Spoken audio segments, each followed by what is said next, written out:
पीतमपुर नामक गांव के बीचों बीच हरिया का पुराना मकान था। हरिया अपने दोनों बेटों चंपक और रमेश के साथ रहता था। उसके दोनों बेटे, एक उत्तर था तो एक दक्षिण। एक दिन हरिया गांव के चौराहे में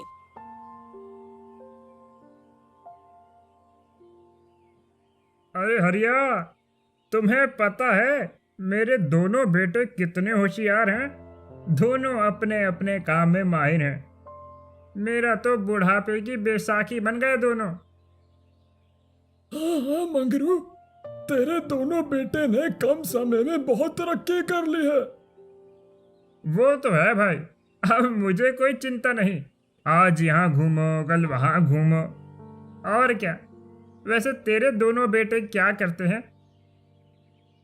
कुछ नहीं मंगरू भैया, बस घर में ही पड़े रहते हैं। मेरी तो किस्मत मारी है जो ऐसे कुपुत्र मेरे घर में पैदा हुए। ना जाने कब मेरे नसीब खुलेंगे। अरे हरिया, तू भी बुढ़ापे में इतनी चिंता कर रहा है। वैसे तुम्हें ऐसा नहीं लगता कि तुम्हारी ही गलती है जिसके चलते तुम्हारे दोनों पुत्र बिगड़ गए हैं? हाँ, मुझे लगता है मंगरू भैया, काश मैं दोनों को अच्छी शिक्षा दे पाता। चलो, मैं चलता हूँ। ठीक है भैया, चलो जल्दी मिलते हैं।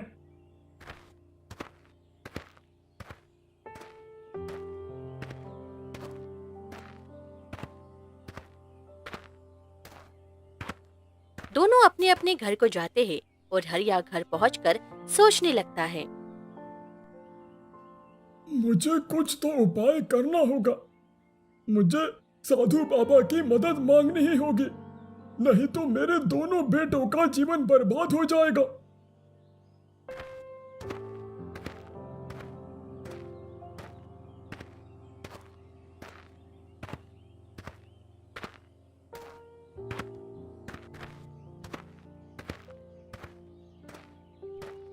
हरिया जंगल की तरफ निकल पड़ता है और कुछ घंटों में जंगल पहुंचकर साधु के आश्रम पहुंचता है।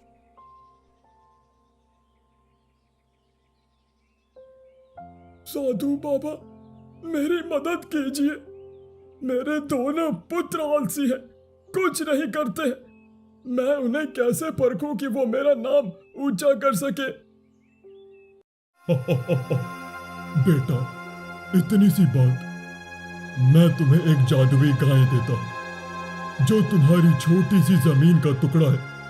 उसमें तुम्हारे पुरखों की संपत्ति है। इसमें ऐसे रहस्य जादुई बीज है जिससे फसल में दिन दोगुनी और रात चौगुनी हो जाएगी।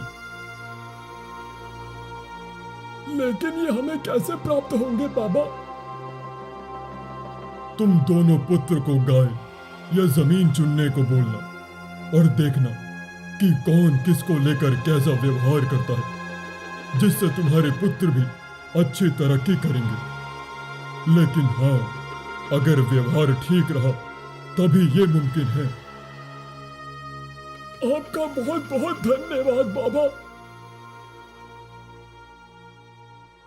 हरिया जादुई गाय को पकड़कर घर आ जाता है। सुनो मेरे बेटो, मेरी उम्र अब ढल रही है। तुम दोनों मेरे दो अनमोल रत्न हो। मेरे पास ज्यादा तो कुछ नहीं है, बस एक छोटी सी गाय और जमीन का एक टुकड़ा। लेकिन ये दोनों सोना देती है। तुम दोनों में से कौन क्या लेगा, ये तुम्हें चुनना होगा। लेकिन जब तुम ये चुन लोगे तब से तुम्हें अलग अलग झोपड़ी बना के रहना होगा। पिताजी, ये तो आसान है। मैं जमीन लूंगा। जमीन तो सोना देती है, आपने कहा ना। मैं उससे खूब पैसे कमाऊंगा। भैया, ये क्या? मुझे पहले पूछने का अवसर मिलना चाहिए। ये जमीन मैं रखूंगा। अरे अरे, लड़ो नहीं। ठीक है पिताजी, मुझे ये गाय दे दीजिए। मैं इसकी देखभाल करूंगा। मैं कर लिया करूंगा, क्या कर सकता हूं अब? लेकिन ये गलत है। पिता के जाने के बाद रमेश अपने छोटे भाई चंपक से कहता है। अरे चंपक तू कितना बेवकूफ है। इस मरियल गाय को लेकर तू क्या करेगा? ये तो दूध भी ढंग से नहीं देगी।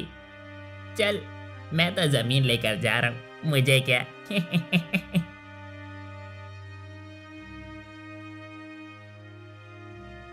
रमेश हंसते हुए चला गया।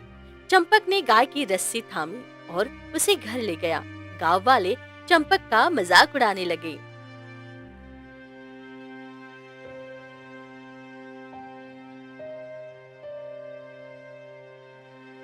अरे चंपक, तूने तो गाय चुनी, अब तू गोबर साफ करेगा क्या? तेरा दिमाग तो पूरा गोबर जैसा है।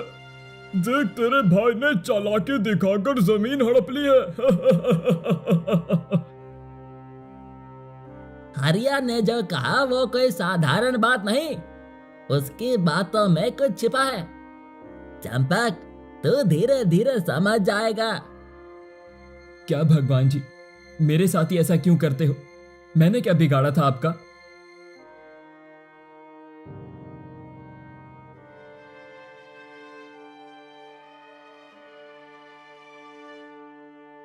एक सुबह जब चंपक अपनी गाय गौरी को खाना खिला रहा था, गांव के बाहरी छोर पर एक साधु बाबा प्रकट हुए।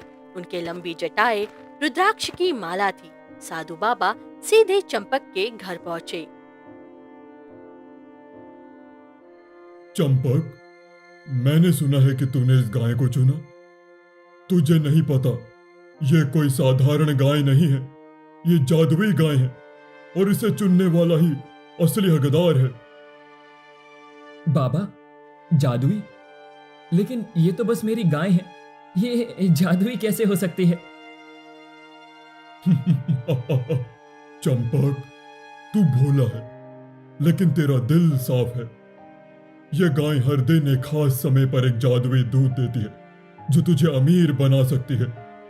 लेकिन सावधान, यह रहस्य किसी लालची के हाथ नहीं पड़ना चाहिए। चंपक को साधु बाबा की बात अजीब लगी, लेकिन उसने उनकी सलाह मान ली। साधु बाबा ने उसे बताया कि हर अमावस की रात को गाय का दूध एक सुनहरी चमक के साथ निकलता है और उस दूध को बेचने से चंपक को अपार धन मिल सकता है। लेकिन साधु बाबा ने चेतावनी दी कि अगर कोई इस जादुई गाय को चुराने की कोशिश करेगा तो इसका गलत परिणाम भुगतना होगा, इसलिए तुम्हें इसकी रक्षा करनी होगी। बाबा, मैं आपकी बात मानूंगा, लेकिन मैं ये दूध सिर्फ गांव वालों की भलाई के लिए इस्तेमाल करूंगा। यही तेरा असली सोना है चंपक, मेहनत और सच्चाई। लेकिन सावधान रहना, लालची लोग तुम्हें धोखा दे सकते हैं। चंपक ने गाय की देखभाल शुरू की। वो सुबह शाम उसे चारा देता, उसका दूध निकलता और गांव के बाजार में बेचता। धीरे धीरे उसका दूध इतना मशहूर हुआ कि लोग दूर दूर से उसे खरीदने आने लगे। चंपक की मेहनत रंग ला रही थी। तू मेरा सच्चा खजाना है गौरी। तेरा दूध मुझे अमीर बना रहा है। मैं तो तुझे मरियल गाय समझता था।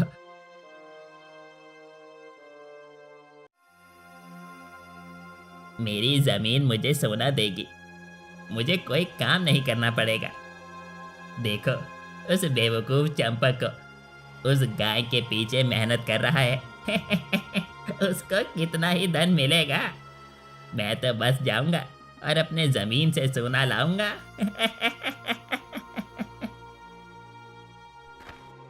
रमेश ने जमीन पर कोई मेहनत नहीं की। वो सोचता था कि जमीन अपने आप सोना देगी। वो दिन रात लाला के साथ जुआ खेलता और शराब पीता। उसकी जमीन बंजर हो गई और धीरे धीरे कर्ज में डूबने लगा। अरे रमेश, तूने तो कहा था कि ये जमीन सोना देगी, अब तो तू मुझसे उधार मांग रहा है। ऐसा नहीं होगा, मुझे मेरे पैसे दे, नहीं तो तेरी जमीन अपने नाम करवा लूंगा। मुझे नहीं पता लाला, पिताजी ने कहा था कि जमीन सोना देती है, लेकिन ये तो कुछ नहीं दे रही। पिताजी ने मेरे साथ अच्छा नहीं किया। और तू थोड़ा रुक जा, जैसे जमीन सोना देगी मैं तेरे पैसे लौटा दूंगा। हाँ ठीक है। और देख, अपने भाई चंपक को देख, देखते ही देखते वो अमीर होता जा रहा है। हाँ लाला, हमें देखना होगा कि ऐसा क्या करता है ये वो चंपक जिससे उसके पास बहुत सारा धन जमा हो गया है। हमें जाकर देखना होगा, लेकिन रात में जाना होगा, नहीं तो उसे पता चल जाएगा।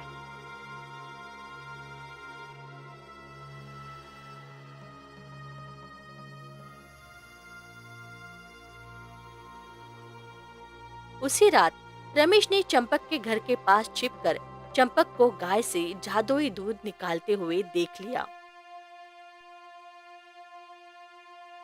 जादुई गाय, सुनहरा दूध।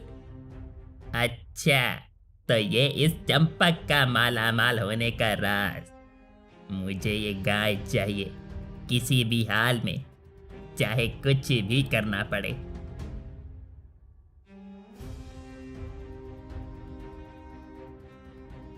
रमेश ने लाला के साथ मिलकर एक योजना बनाई। वो अमावस की रात को चंपक की गाय चुराने का फैसला करता है। उसने सोचा कि अगर वो गाय को चुरा लेगा तो जादुई दूध उसका होगा और वो अमीर बन जाएगा और उसे कोई काम नहीं करना पड़ेगा।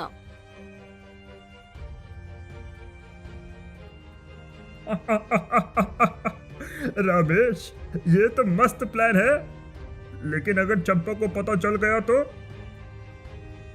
अरे चंपक तो भोला है, वो सो रहा होगा। वैसे भी वो घोड़े बेचकर सोता है। हाँ।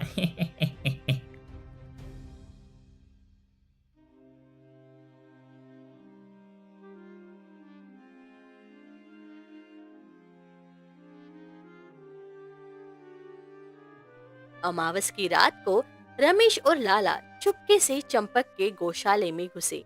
चंपक उस रात गाय के पास ही सो रहा था, क्योंकि साधु बाबा की चेतावनी ने उसे सतर्क कर दिया था। रमेश ने धीरे से गाय की रस्सी खोली, लेकिन जैसे ही उसने गौरी को खींचने की कोशिश की, गाय ने एक जोरदार आवाज निकाली।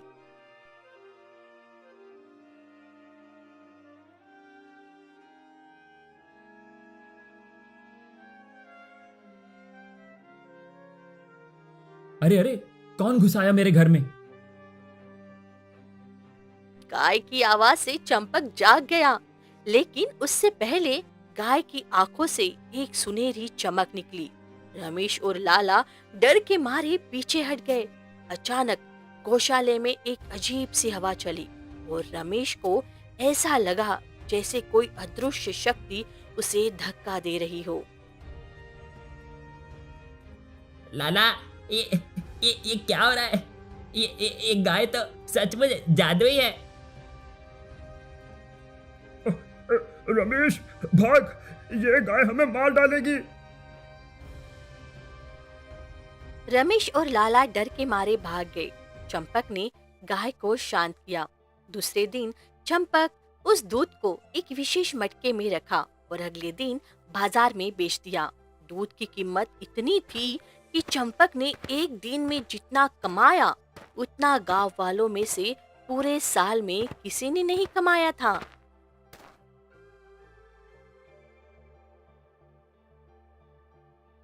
गौरी, तू सचमुच जादुई है, लेकिन मैं ये पैसा गांव की भलाई के लिए इस्तेमाल करूंगा। मुझे समझ में नहीं आ रहा कि रात को कौन लोग आए थे जो तुझे पकड़ रहे थे। चंपक की कमाई की खबर पूरे गांव में फैल गई। गांव वाले अब चंपक की तारीफ करने लगे। मोहन, जो पहले उसका मजाक उड़ाता था, अब उसका दोस्त बन गया। अरे चंपक, तू तो सेठ बन गया रे। ये गाय तो सचमुच कमाल है। मुझे भी बताओ, तूने क्या जादू किया यार? मोहन, कोई जादू नहीं, बस मेहनत और गौरी की मेहरबानी है। ए भगवान, ये क्या हो रहा है? मुझे गाय को ही लेना चाहिए था। ना जाने ये जमीन क्यों ले ली मैंने।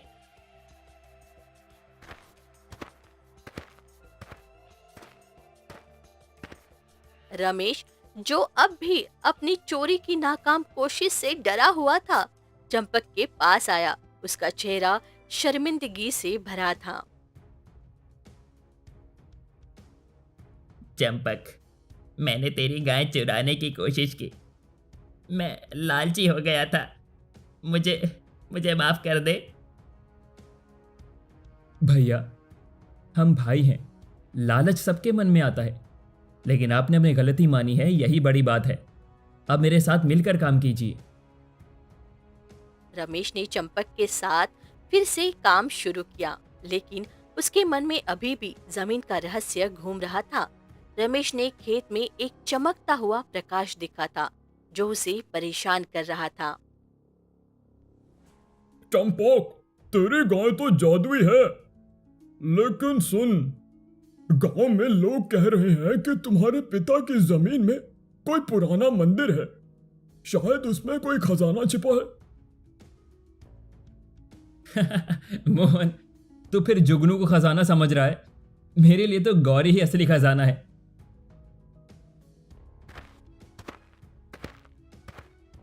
तभी वहां किशन आता है।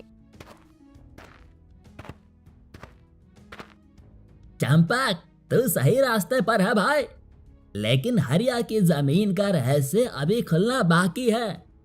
अरे, मेरे दादाजी कहते थे कि पूर्वजों की जमीन में एक प्राचीन रहस्य दबा है। जैसे तुझे तुम्हारे पिता ने जादुई गाय दी, क्या पता जमीन भी जादुई हो। रमेश, जो पास खड़ा था, ये सब सुन रहा था। उसका लालच फिर से जाग उठा। उसने सोचा कि अगर वो उस चमकती जगह का रहस्य सुलझा लेगा, तो शायद उसे पिता की जमीन और खजाना दोनों मिल जाए। चंपक भोला है, वो बस अपनी गाय में खुश है, लेकिन मैं उस खजाने को ढूंढ निकालूंगा। वह चमकीली जगह जरूर किसी खजाने की निशानी है। रमेश ने लाला के साथ फिर से एक योजना बनाई। इस बार उसने जमीन पर रात को गहराई तक खोदने का फैसला किया। रमेश, अगर खजाना मिला तो हम आधा आधा बांट लेंगे, लेकिन इस बार चंपा को भनक भी नहीं लगनी चाहिए। अरे ठीक है लाला, लेकिन वह चमकता हुआ निशान हमें उसी जगह खोदना होगा। हमें रात में ही ये काम करना होगा।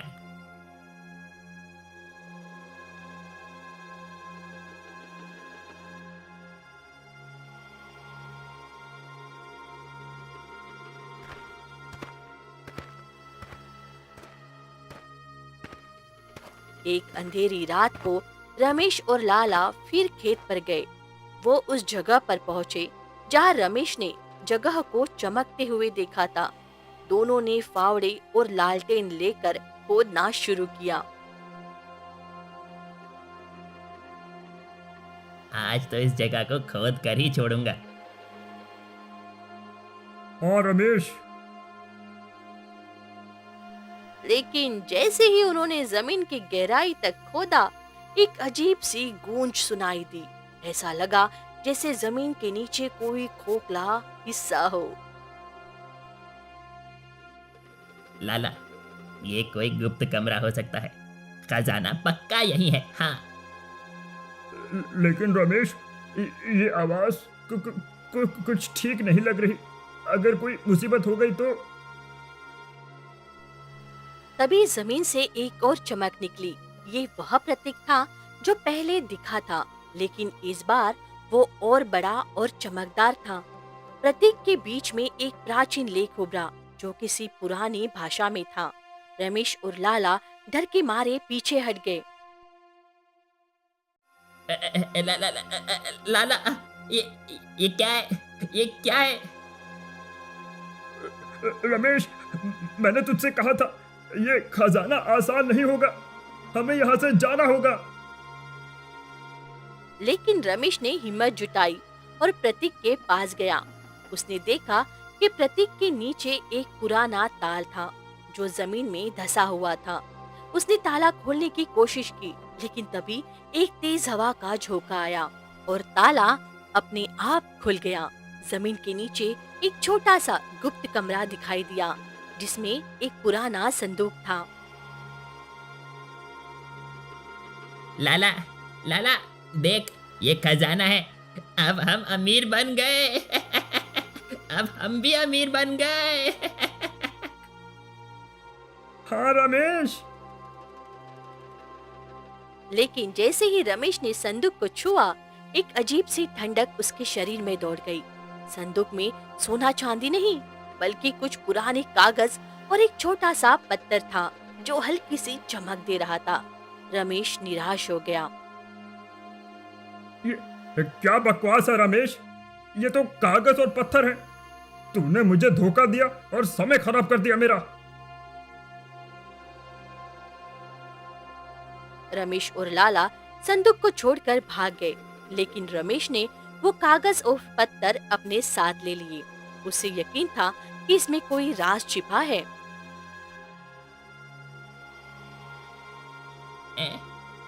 अब क्या करेंगे लाला? जमीन में तो बस ये कागज और पत्थर मिला। अब क्या होगा?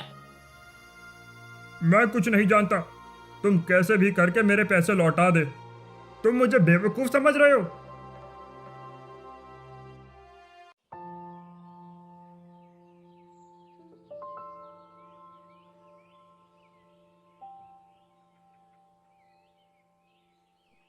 अगली सुबह चंपक अपनी गाय गौरी को चारा खिला रहा था। तभी साधु बाबा फिर से प्रकट हुए। इस बार उनके चेहरे पर एक गहरी मुस्कान थी। चंपक, तूने अपनी गाय की शक्ति को समझ लिया, लेकिन हरिया की जमीन का रहस्य अभी बाकी है। क्या तूने कुछ अजीब देखा या सुना? बाबा, रमेश भैया ने बताया कि उन्होंने खेत में एक चमकता प्रतीक देखा था, लेकिन मैं तो बस अपनी गौरी में खुश हूं। आप ऐसा क्यों कह रहे हैं बाबा? चंपक, तेरा भोलापन ही तेरा असली खजाना है।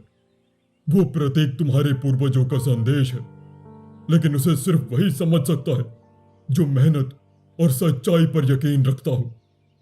अपने भाई को संभालो, उसका लालच उसे मुसीबत में डाल सकता है। ठीक है बाबा, मैं ध्यान रखूंगा इस बात का।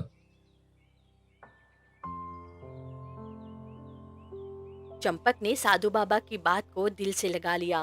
उसने रमेश को बुलाया और उससे खेत की घटना के बारे में पूछा। रमेश ने पहले तो टाल मटोल की, लेकिन चंपक की ईमानदारी देखकर उसने सारी बात बता दी। चंपक, मैंने फिर गलती की। मैंने खेत में खोदा और एक संदूक मिला, लेकिन उसमें सिर्फ कागज और पत्थर थे। शायद मैं फिर लालच में पड़ गया। भैया, कोई बात नहीं। चलो वो कागज और पत्थर पिताजी को दिखाते हैं, शायद वो हमें कुछ बता पाए। चंपक और रमेश पिता के पास गए। हरिया ने कागज और पत्थर को देखा और उसकी आंखों में एक अजीब सी चमक आ गई। मेरे बेटो, तुमने वो संदूक ढूंढ लिया, लेकिन इसका रहस्य अभी खुलना बाकी है। ये कागज और पत्थर कोई साधारण नहीं है। इसे समझने के लिए तुम्हें मेरी आखिरी शर्त पूरी करनी होगी। पिताजी बताइए, क्या शर्त है? तुम दोनों को इस कागज को पढ़ना होगा, लेकिन यह कोई साधारण भाषा नहीं है। इसे सिर्फ वही समझ सकता है जो मेहनत और सच्चाई का रास्ता चुने। चंपक और रमेश हरिया के सामने खड़े थे। हाथ में वो पुराने कागज और चमकता पत्थर लिए। गांव वाले भी हरिया के घर के बाहर जमा हो गए थे, क्योंकि सभी को हरिया की शर्त का राज जानना था। मेरे बेटो, तुमने संदूक ढूंढ लिया। ये कागज और पत्थर हमारे पूर्वजों की निशानी है, लेकिन इनका रहस्य सिर्फ वही समझ सकता है जो मेहनत और सच्चाई का रास्ता चुने। चंपक, तूने अपनी गाय की शक्ति को समझा, रमेश, तूने लालच किया, लेकिन अब तूने भी अपनी गलती मानी। अब मैं तुम्हें इस कागज का राज बताता हूँ। लेकिन पिताजी, इसमें ऐसा क्या लिखा है? हाँ बेटा, रुको मैं तुम्हें बताता हूँ। हरिया ने कागज को खोला। उस पर एक प्राचीन भाषा में कुछ लिखा था और बीच में एक नक्शा था जो हरिया की जमीन की ओर इशारा करता था। लेकिन नक्शे के नीचे लिखा था, सोना वही पाता है जो मेहनत का बीज बोता है। पिताजी, ये नक्शा तो हमारी जमीन की ओर इशारा करता है, लेकिन ये मेहनत का बीज क्या है? हाँ पिताजी, और ये पत्थर, ये तो बस चमकता है, इसमें क्या खास है? बेटो, ये पत्थर कोई साधारण पत्थर नहीं है। ये हमारे पूर्वजों का सत्य का पत्थर है। ये तब चमकता है जब कोई सच्चे दिल से मेहनत करता है। और ये कागज बताता है कि असली खजाना मेहनत और एकता में है। मेरी शर्त का मतलब यही था, तुम दोनों को एक साथ काम करना था, ना कि एक दूसरे से होड़ करना। पिताजी, और इसमें क्या लिखा है? सभी लोग ध्यान से सुनो कि जमीन के खास हिस्से में जहां चमकता प्रतीक दिखा था, एक प्राचीन बीज भंडार है। ये बीज विशेष थे जो बिना किसी उर्वरक के भी शानदार फसल दे सकते थे, लेकिन उन्हें उगाने के लिए मेहनत और भाइयों की एकता चाहिए। तुम दोनों को उस जमीन पर खेती करनी होगी, लेकिन इस बार तुम्हें मिलकर काम करना होगा। वो बीज भंडार तुम्हें वहां मिलेगा जहां प्रतीक दिखा था। चंपक और रमेश ने अपने पिता की बात मानी। वे उस जगह पर गए जहां रमेश ने चमकता प्रतीक दिखा था। इस बार साधु बाबा भी उनके साथ थे, जो उनकी मदद करने आए थे। भैया, अब हम साथ हैं। ये जमीन हमारी है और हम इसे सोना बनाएंगे। चंपक, मैंने बहुत गलतियां की, लेकिन अब मैं तुझसे सीखूंगा। चल, मिलकर खेती करते हैं, मिलकर खेत को खोदते हैं। दोनों भाइयों ने उस जगह को खोदा जहां प्रतीक दिखा था। वहां उन्हें एक पुराना मिट्टी का घड़ा मिला जिसमें सैकड़ों प्राचीन बीज थे। साधु बाबा ने बताया कि ये बीज विशेष है जो बिना किसी रासायनिक उर्वरक के भी शानदार फसल दे सकते हैं। ये बीज तुम्हारे पूर्वजों की मेहनत का प्रतीक है। इन्हें बो दो और तुम देखोगे कि असली सोना क्या होता है। चंपक और रमेश ने मिलकर उन बीजों को बोया। गौरी के गोबर और भाइयों की मेहनत ने खेत को हरा भरा कर दिया।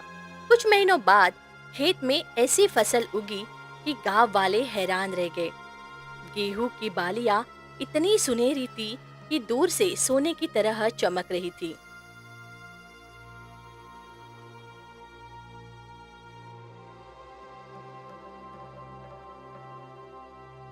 अरे चंपक, रमेश, तुमने तो कमाल कर दिया। ये तो सचमुच सोना है। हरिया, तूने अपने बेटों को सच्चा रास्ता दिखा ही दिया। ये फसल ही तुम्हारा असली खजाना है। मैं तो अपने बेटों की बड़ाई करता नहीं थकता, लेकिन तेरे बेटों ने तो गांव का नाम ही रोशन कर दिया। रमेश, मैंने तुझे गलत रास्ते पर धकेला, मुझे माफ कर दे। चंपक, तू सचमुच गांव का हीरा है रे। अब मैं किसी के साथ ऐसा नहीं करूंगा। मेरे बेटो, तुमने मेरी शर्त पूरी कर दी। असली सोना ना तो जमीन में था, ना गाय में। वो तुम्हारी मेहनत, एकता और सच्चाई थी। हाँ पिताजी, आपने सही कहा। पिताजी, चंपक, मैंने बहुत गलतियां की, लेकिन अब मैं समझ गया हूँ कि मेहनत ही असली खजाना है। चंपक, रमेश, तुम दोनों ने साबित कर दिया कि सच्चाई और मेहनत से हर खजाना पाया जा सकता है। गौरी का जादू सिर्फ तुम्हारे साफ दिल को देखकर जागा था। गांव में अब खुशहाली छा गई। चंपक और रमेश की फसल ने गांव को समृद्ध बना दिया। लाला ने अपनी लालच छोड़कर गांव की भलाई के लिए काम शुरू किया।